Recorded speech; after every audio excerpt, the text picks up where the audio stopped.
Well, good morning, good afternoon, good evening, wherever you are out there in the world. It's time for another episode of the SoundTraxx Soundbites podcast. This is the train talk from milepost 141. Now, I want to do a couple of things here first. For those of you watching on video, and so then for you listening on audio, I've got Tom over here, and Tom Austin is our new support rep. We'll get into his story in a minute. But what I wanted to first show off is that we're both wearing these brand new 35th anniversary t-shirts that you can get at SoundTraxx.com. So be sure to check those out on the website. Get your shirt. They are very limited and they're going fast, so you want to hurry up and make sure to get yours now.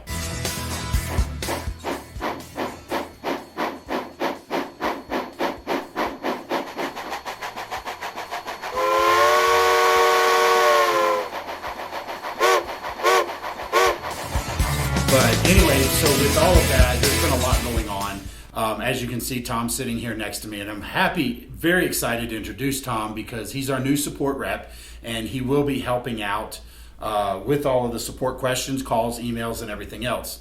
As you guys know, my name's George Bogatuk. Been with SoundTraxx now for a little over 16 and a half years. It's crazy how time flies. And the best part is, I haven't worked a day in 16 and a half years. And this guy now knows what I'm talking about because I've known Tom for quite a few years now. Yes, sir. And so when the opportunity came up, he jumped. And so, Tom, why don't you tell us a little bit about yourself, your modeling history, your interest, and what brought you to SoundTraxx? Well, basically, I've been modeling and trained since 1982. It started with Atlas Blue Box, like a lot of people did, and learned my way through the initial stages of running the trains and just run them around in a circle and that kind of stuff, and then get it into custom painting, decaling, and then Details West introduced me into quite a few things about adding the details specific to Missouri Pacific, which was my hometown railroad in West Frankfort, Illinois. And that's how I got kind of hooked on the Mopac, kind of like George is here too. Yeah, that wasn't a job requirement though, modeling the Missouri Pacific, but it was sure an added bonus. So we're going to have a lot of fun modeling this stuff. The only challenge is I figured out we're going to have a lot of similar models with the mass-produced stuff. We're going to find a way to make sure we identify each other's engines. Yeah, it's easy. Yours look better. Mine look like, this one here looks right, like brand new out of the boxes, other than the interior components, which we'll get to in a little bit. Yep. It is. So Gotcha. But, and in fact, our boss said that, when I explained to her about the Mopac Mafia idea, she said, there's other railroads besides Mopac. And I said, there is?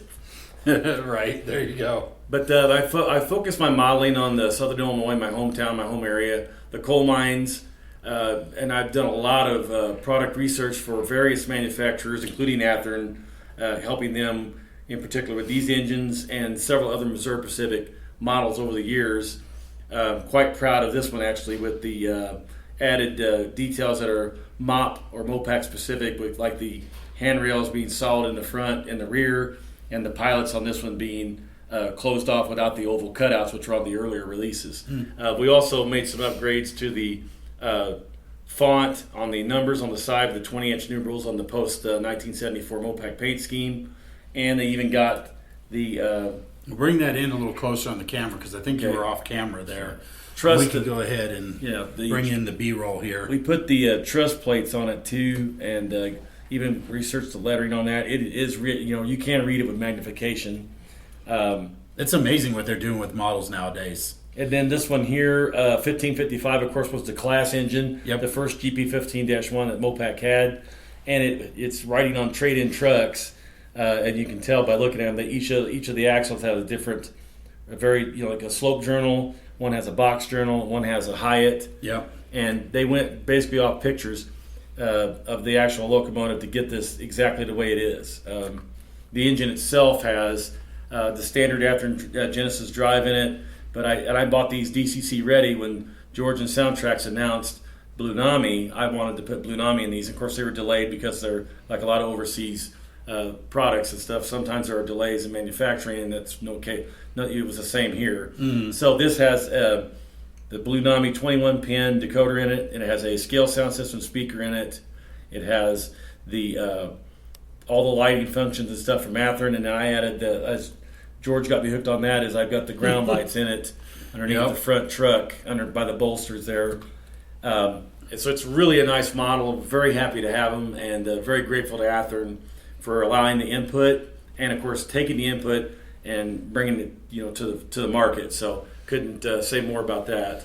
Well, so I'll say for our partners out there that Athearn really spends the time to try to make the models as accurate as possible. They do reach out to the historical societies and people in the know, so they can add the small details like that. And that's part of also kind of, I'll allude into this, why they stick with SoundTraxx products is because they understand the decoder they're getting. That's right.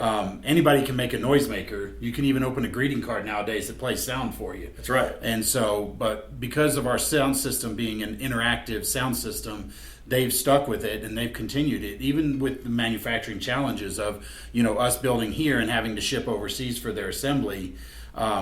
There's always kind of logistics like that are always in play. And so that's the commitment Athearn has made to bringing the best model out there. And it shows because these things here, if it wasn't for Blunami, I'd have taken it right out of the box. That's right. I mean, you've got basically the detail and the fidelity match the decoder, which you can, with the SoundTraxx decoder and the Blunami in particular, adds another level of versatility to it. Programming-wise, it's a breeze. And then, the way you can set the Locomotive up, of course, as you know, George, you can make it run and operate just like the real thing. And you can make the sounds exactly where you want them. You can program each individual CV the way you want it on your railroad with your locomotive fleet. Yep, absolutely. And nobody else can say that. That is very true. So, well, you kind of skipped from personal introduction into showing off your model. So let's get back. Athearn did most of the work. All I did was do the interior work on that. So you modeled since you were 82-ish. We'll say ish because. Right. And so have you built layouts over in the past? I built a couple. I built like 3 large home layouts when I lived in Centralia, Illinois. I built a couple of layouts. They're based on the same area, Missouri Pacific's Joppa Sub, which was the ex-Chicago and Eastern Illinois Railroad in Southern Illinois, which basically was a coal or mineral feeder. It had a large industry, a Joppa power plant at Joppa, Illinois. Okay. And it had a cement plant down there as well. There were several local industries along the way, like farm implement dealerships, and of course the 2 large coal mines just south of West Frankfort, which will be the bread and butter of where I saw these engines and got me, like I said earlier, hooked on the Missouri Pacific. Yeah, because you mentioned to me also the 15s are your favorite locomotive too. Absolutely. Which is funny because I've always considered that my favorite. That was not a job requirement either. So put that in there as well. But yeah, we just happen to both like the same. These engines were ran by Missouri Pacific, my hometown. When I would go downtown on the weekends, my dad would come home from work. So he worked away from home. We'd ride downtown, and then the depot sat right there on Main Street. You always saw at least 3 of these things sitting there, and they had Jeep 38-2s, Jeep 38s, and then later on the GE B23-7s were there as well. Way to spoil the surprise. Yes. It's hiding behind the other locomotive for a reason. This is we'll get to that in a second. Our friend Kevin Love, these are some of his favorite units, and Kevin's going to love that. Yeah, no pun intended. We'll have to make sure Kevin watches this. Okay, so you were at a point in your life where you had retired. You had been previously a corrections officer. Is that correct? Corrections officer, Bureau of Identification technician, and then later assistant warden of operations. Okay. When I retired with 27 years in, yeah. Nice. So he found himself in an opportunity to pick up and move, and basically pick up his life, come out here with his myriad or harem of cats. Right, Pride. The Pride. Leo's the leader of the cats. His Pride. Yeah, I ended up, unfortunately, divorced in 2023, and then later kind of set out on my own, restarted my life. Mm-hmm. This job came open once, and then Norm got it, and which Norm did a great job. That was when Graham started.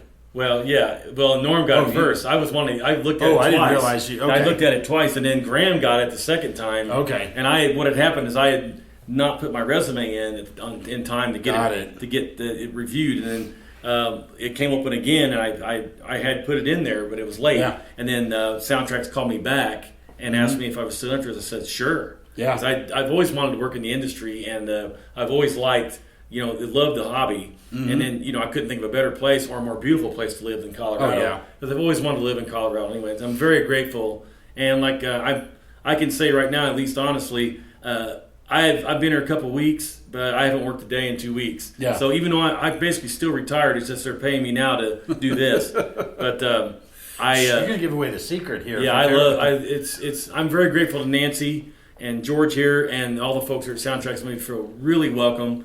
It's a beautiful area, and I'm grateful to get started, and I still got a lot to learn. So when you guys want to reach out and ask for tech support, I'll do the best I can. I'll probably sometimes have to look it up more times than not, or ask this guy right here, because he is like the encyclopedia of not only SoundTraxx, but of DCC. I mean, frontwards, backwards, upwards, downwards, you got it. I mean, I know I can just literally get up, put the person, can I put you on hold, walk right across to the next office, George, and I tell him this, he goes, yeah, you got to do this, and I can get back over there and just polyparrot back to the person, and then they're on the right track. And that way, as I learn, I'll be able to hopefully do the same thing that he does, but in the meantime, I'm here to learn, and I'm here to work, and I'm here to help everybody out there enjoy your SoundTraxx products and model railroading. And that was a great asset, because one of the benefits of having you on board was the fact that you've been a modeler for a long time. So you understand the hobby, you understand, kind of what the customer expects and what the customer end goal is when they're doing the models.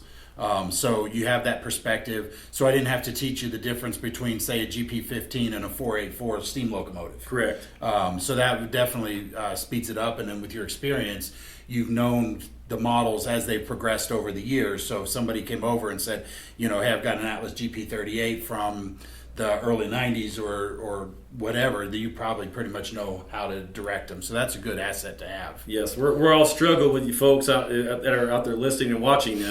Is I'll have to check some of the older models, like some of the steam engines and stuff. That's a little bit outside my realm right now, but I am working on that, and I'm cramming for a test on that, so to speak. But I go home and watch things at night and watch the videos, and I also read up on the locomotives that we need to be focusing on.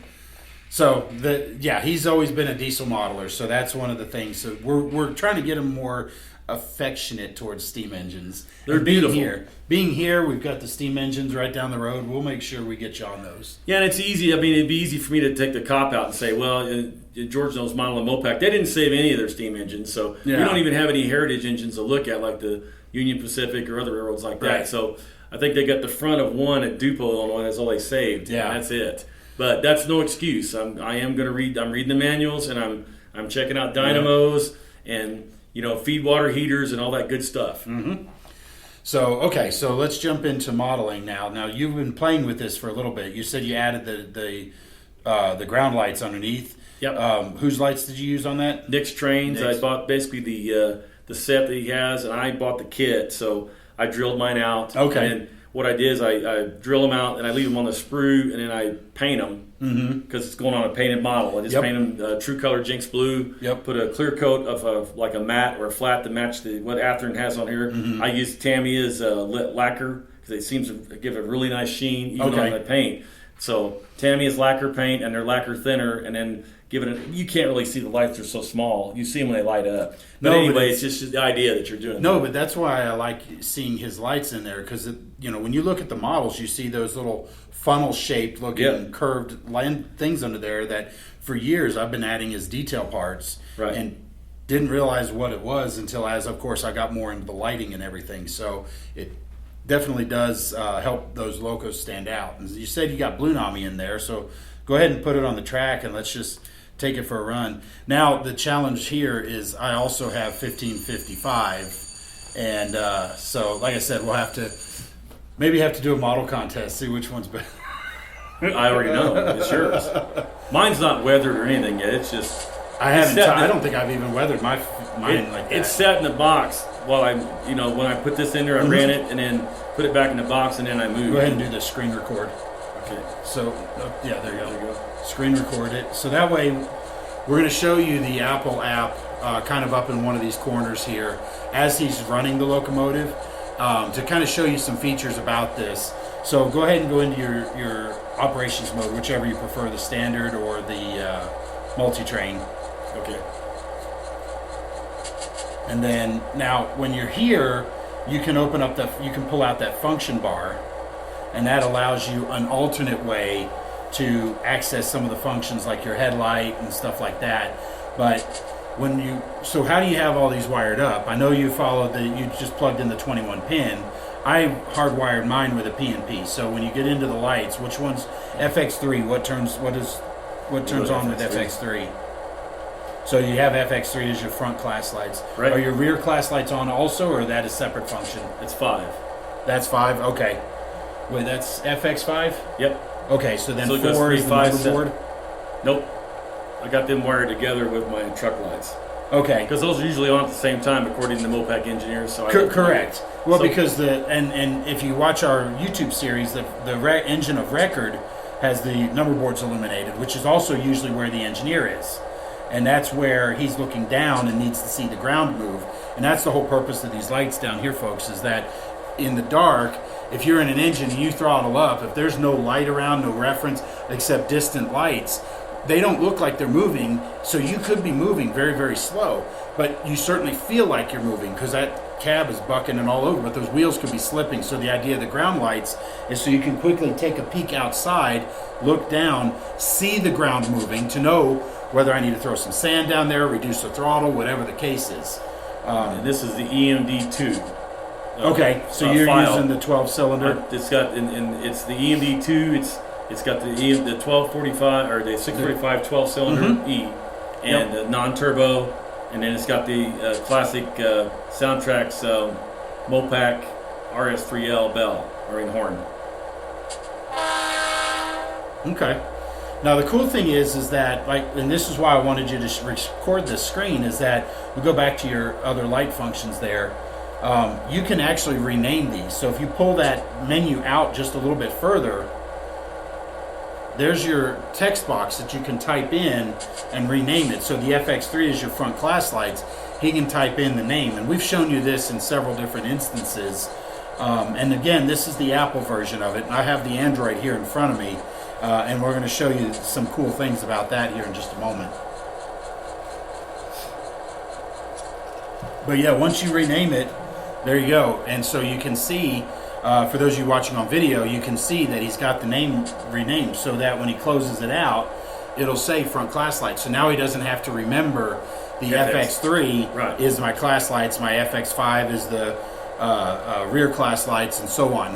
He's going to label them right there. And the reason I left those separate is, like, I watched your videos and stuff, and I wasn't real familiar with the classification lights and how those things work, but you wouldn't have both sets on unless you're running this. So if you're running this way, I wanted to be able to control those independently. Yep. So like right now, those would definitely be off, and this because this engine's going to go forward. Yep. Correct. And but I wanted to be able to turn them on, obviously, independently, so I could do that. But I also didn't have a problem with putting these together because they said most of the guys said the number boards come on when and the truck lights are on at the same time on the control stand of the G15. Well, when you're looking at my GP38, and I'll show you this, is that when I did that, when I actually do that, you see the front number boards light up and the ground lights and the truck lights. Right. So I mapped them intentionally the same way, but I can separate them later. Now, and hopefully, folks, with training, I'll learn how to do that too. Yeah, and it's not difficult to do. I'm going to go ahead and screen record here on the Android tablet because I'm going to show you a couple of things here. You can go ahead and mute your Locomotive. So you can see this is an Android tablet. Now I haven't run either of my locomotives on the Android tablet yet, so you can see on the screen here, for those of you watching on video, the functions are not labeled. But you'll notice that there's a bunch of blanks. So when I go here to 0 to 15, you see F9 and F13 show to be unused. So they're just showing you the F9 and F13. And that's because I have that designed for just to be blank. And then same thing here. So I move stuff around. F9 is the grade crossing typically. I like to do that myself. I kind of like playing the air horn. And the real engineers don't push a button to make an automatic grade crossing sound. Right. Not on these engine anyway. Well, certainly not on these. Even the modern ones, they have the horn button, right, which opens up the valve. But anyway, so I like to do that myself. I don't personally use the coupler sounds because it's a timing thing, and I'd rather use the brakes. And so I use a lot more of the braking functions, stuff like that. But what I wanted to show you is yes, you guys saw this, the 2007 last episode, but I just finished up this Atlas B23-7, and much like what he did with this particular one. This model was originally equipped with a QSI, or with a, no, it wasn't with QSI, it was non-sound, but it had the QSI A-frame speaker assembly. Right. And rather than Atlas Silver series. Yeah, the Atlas Silver series. Yeah. So rather than going in and reinventing the, let's go ahead, I'm going to connect to this. Now folks, this is the first time I've connected to this Locomotive, other than a quick test. So there's no settings, nothing's preset in it. You can even see on the screen here, it says Blunami V1.0. But I'm going to go ahead and connect to it, and I'm going to mute it for a purpose here. So we're going to go to multi-train. It's going to quickly read all the CVs to make sure that the settings match. And this is going to be part of a video that we're releasing, or just released, talking about getting started with Blunami. And so intentionally, I haven't done anything as far as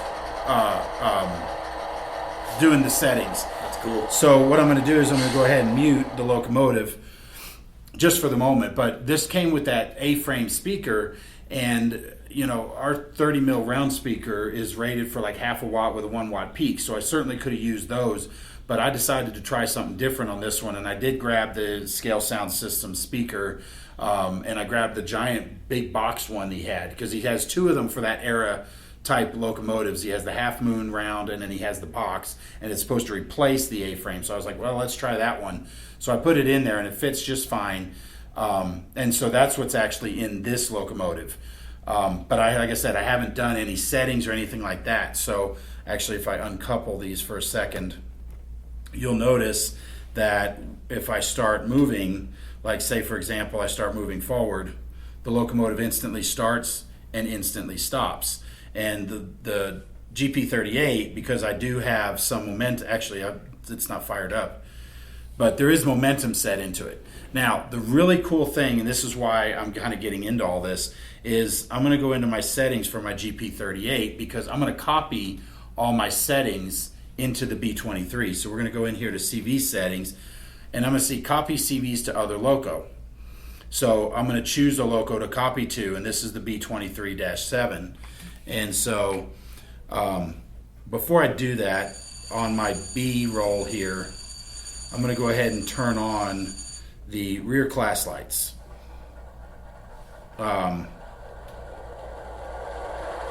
Because what I want to show is I want to show that light Get muted. Get lost power over here. So no, that's fine. I'll mute it back here in a second. But what I'm going to do is I'm going to go ahead and copy, and when it's going through and copying, you'll notice that light gets dimmed. Same thing with the rear number boards.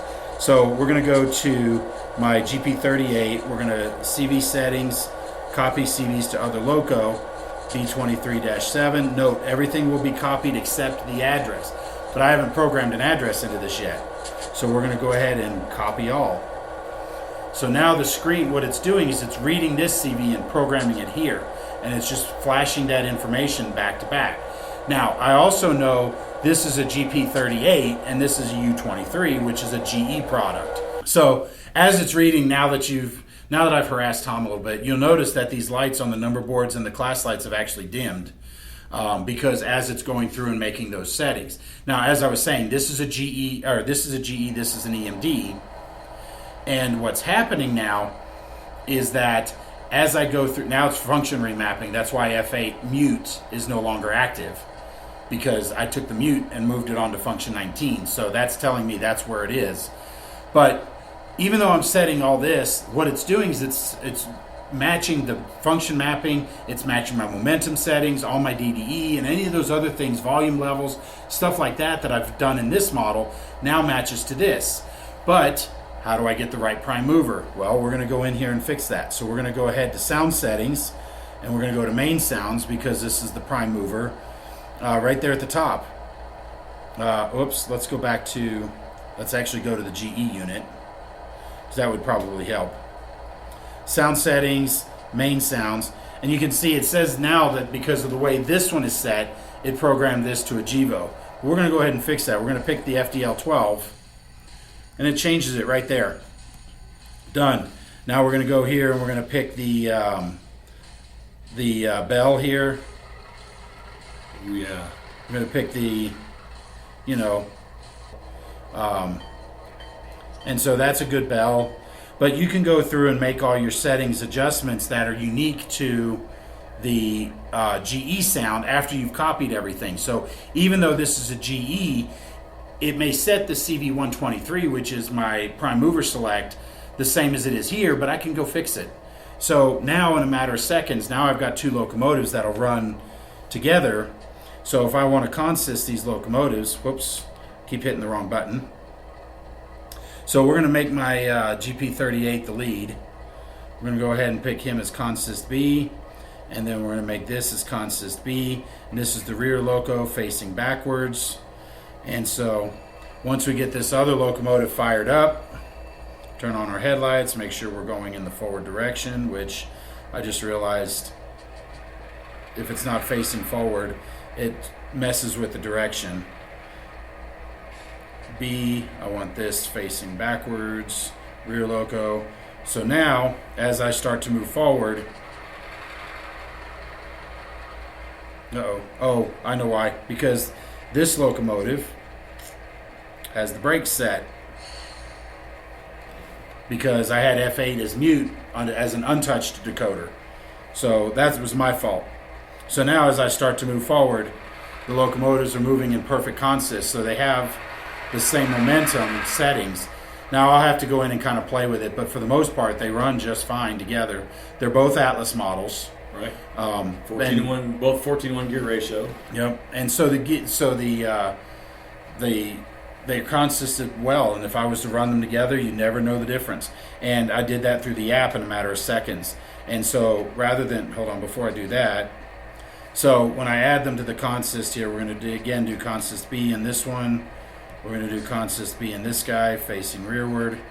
And there's a couple of cool things here. When we're running our locomotives, like I said, you've got they're consisted together, and then we can function set the brakes. And then what's really cool here is that we can push that button make lead, and then now suddenly this is the lead unit. So now when I'm moving in the forward direction, that's forward. So the app does a lot of that hard work for you behind the scenes, and that's one of the reasons why I love the Blunami. So, and then if I want to drop a helper, let's say I just take off the rear unit, he goes on, but if you'll notice the screen, my B23 is still in consist B, so I can then continue running as however I need to. Wow. So it's pretty impressive stuff, and it certainly makes running our trains a whole lot more fun and easy. And this is why I've really been pushing for the Blunami, because you can do all of this stuff just through the app.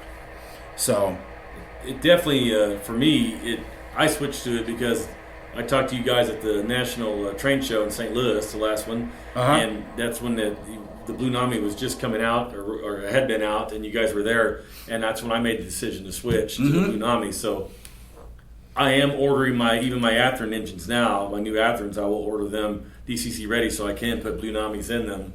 The ones I already have on order that have Tsunami 2, I'm just going to leave them that way, because it's basically the Blunami is the Tsunami 2 with the Bluetooth chip. Yep.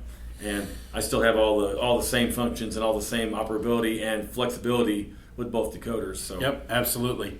So with that, we'll move on. We've talked about our projects. I've got a couple of pictures here. These were submissions from our photo contest for the installation.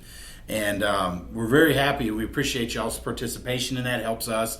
And we also like sharing off your work. I mean, you guys are obviously proud of your work. So first one here, you may recognize this because you have a similar model on the table right here. But this is a Walther's GP15 done by Stephen H. And he's actually installed a Blunami, and you guys should be able to see this on the screen. But he's got a Walther's GP15 that he's installed a Blunami in there and a SoundTraxx current keeper there on top of the motor under the long hood. Yep. And the picture we're showing actually shows the dynamic brake hatch removed so that you can see the decoder installation. It's a plug-and-play 8. PNP8, yep. The Blunami PNP8. So, and the one thing I like about that PNP8 is it makes it a little bit clean, because you've got track pickup on both sides instead of trying to run the wires together and then run to another wire, and then you're tucking all that inside. Because when you have tight clearances and you've got motors and flywheels and all that stuff that can pinch, wires and things like that, you want to be careful and do your proper wire management. Yeah, that board really works well. It's for Athearn, Atlas, Kato, Walthers, pretty much anybody. Scale trains. If you want to upgrade your scale trains units and put a better decoder in there, you can get that PMP8 Blunami, put that in your SD40s. We've got several videos on our YouTube channel that have shown that. So thanks to Steven for this submission. Like I said, he did a great job, and he's enjoying the Blunami.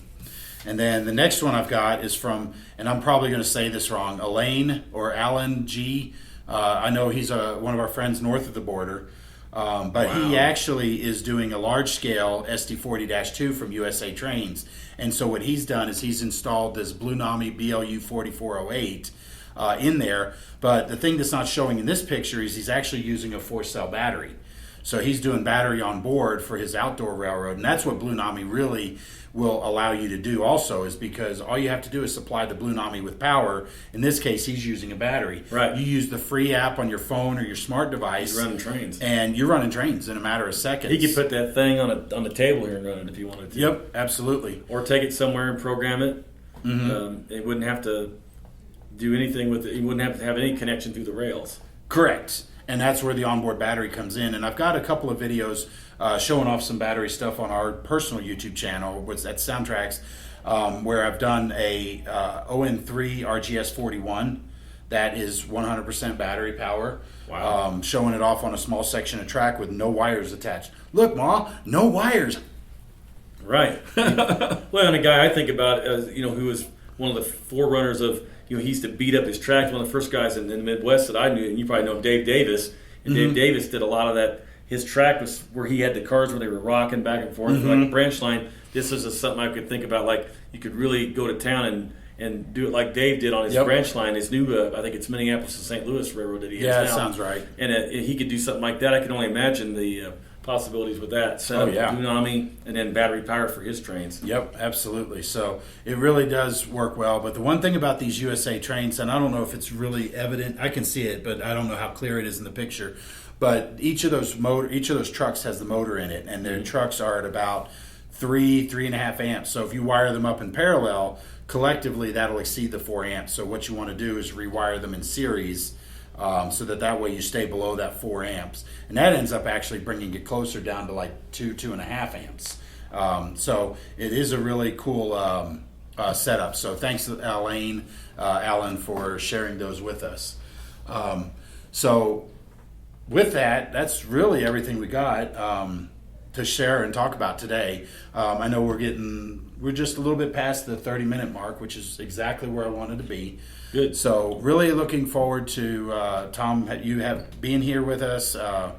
Been a great asset and quick learner. So I will give you kudos on that regard. So, guys, everything we're here to help you. We want you to enjoy your hobby, and so we try to do everything we can to make sure you enjoy it. And if you have any questions, problems, troubles, give him a call. He'll be here, and he'll be happy to do it for you and help you. And if I don't know the answer, I'll ask this guy. Or I'll look it up, but I'm not going to make it up. I'm going to find you the right answer. I want you to enjoy your purchase from SoundTraxx and enjoy your model railroading and your experience with the trains. Yep, absolutely. So, and that's one of the things, because we actually do answer our phones. We actually do respond to our emails. So you don't have to worry about putting it into some sort of customer service black hole that we're going to ignore you, because again, we're modelers. We want to make sure you're enjoying the hobby and enjoying your SoundTraxx products as much as we are. So absolutely, we're here 5 days a week most of the time, and except holidays. Some holidays, some holidays we're open, but you don't have to look on our website and find out when our support group is ready to go. We're here for the whole 8 hours. So. And I did forget, when we were talking about the pictures, I forgot my segue. When we're looking at those installation pictures, we actually have a series on our YouTube channel called Rehab My Loco. And with the world going on right now with import challenges and things like that are going on, some people may be pulling out older stuff to upgrade it. And I mean, this Atlas GP38 was probably, 20 years ago? And then this is probably getting close to 15, 20 years ago. And my next project is another, of course, surprise, another GP15, but it's a 2010 Athearn Genesis release. It's getting the same treatment. It's getting the Blunami and it's getting the light treatment. But like George is saying, it's rehabbed itself. Yep. It's an older model. It's hard to believe it's 15 years old now. I know. So if you go back to our YouTube channel, watch the Rehab My Loco series, it'll show you how to take these locomotives apart. Now, we're using an Athearn SD40 as the quote-unquote guinea pig for this particular project, but the Athearn Genesis comes apart the same way, and these models here are virtually identical as well. The only difference is, of course, maybe this slight design, like Athearn has a slightly rounded gear tower housing, whereas or retainer, whereas the Atlas is a square. Right. But essentially, it's all the same. So the good news is starting with that, you can kind of get a feel for what it takes to take a locomotive apart. Part 3, which we're editing right now as I'm recording this, so it's maybe posted very soon around the time this podcast is done or is uploaded. But part 3 is when I go into this Athearn SD40 and I show you how to add all the lights. So I show you how to add illuminated number boards. And I've actually give you a glimpse into this model here, this B23, because Atlas does a light assembly where they have the full light casting where it's the headlight and then the number boards are on the side. And I show you how to cut that up so that you can separate the control of all those lights. Like it's all one clear piece as it comes from the factory. Right. So we cut it. So I cut it up and made it into smaller pieces, and then stuck each with their own LED. And I show you how to do that in part 3. So be sure to subscribe to our YouTube channel if you're not already. And if you're not, what are you waiting for? We've got lots of great information on there. As a matter of fact, part of Tom's training is we're making him watch videos. So he's got to suffer through me 8 hours a day. It's great. I learn. Everybody needs to learn something. Nobody knows everything. I'll tell you what. Well, it's a wealth of information. It's easy to get to, and it's I programmed this thing like 35 minutes ago. Yep. After I harassed you over it. Right, but I went and looked at the video. I cheated. I looked at the video just to make sure I got it right. And then, of course, I backed it too far and then had to restart it. But then it started to, it got back under control. Yeah. But you make a good point, and I want to stress this to everybody out there. Nobody's an expert the first time. And so we're going to help you. So if you have any questions, don't hesitate to contact us. In our opinion, there's no stupid questions because the question helps you learn. And so call us, ask us. We're here to help. And Tom's eager to learn it all. And so test them. If you guys want to try them out, test them, give them a shout, and we'll go from there. So I think that covers everything now that I looked at my bullet points. So I just forgot to mention that YouTube video because I think that's pretty important to watch, especially for somebody, like you said, not everybody's an expert day one. So this gives them something that you can learn how to do the work that we're doing here. So anyway, looking forward to that. So first off, Tom, welcome aboard. Looking forward to having you here. Glad to be here. For all you folks out there listening, we appreciate you taking the time to tune in. We hope this has been entertaining and informative for you because ultimately, like I said, our goal is to help you enjoy your hobby. And if it takes a little bit of knowledge to get you there, we're here to help. So anyway, with that, this is the end of the SoundTraxx Soundbites podcast. I did have it written down. This is season 2, episode Unlucky 13. Oh, boy. Oh, and you're here. Uh-oh, what does that tell us? I don't know. Anyway, I wish I'd known that. I'd have held out like Graham did one extra week. I forgot to mention that at the very beginning, but that's okay. Right. Notes are just there for notes. We just talk and have fun. Right. I'm not superstitious anyway. I like the Cubs. So. There you go. So anyway, Train Talk from Milepost 141. Thank you guys for watching and listening wherever you are, and we'll look forward to seeing you in the next episode. So from that, goodbye. Have a good night. Bye.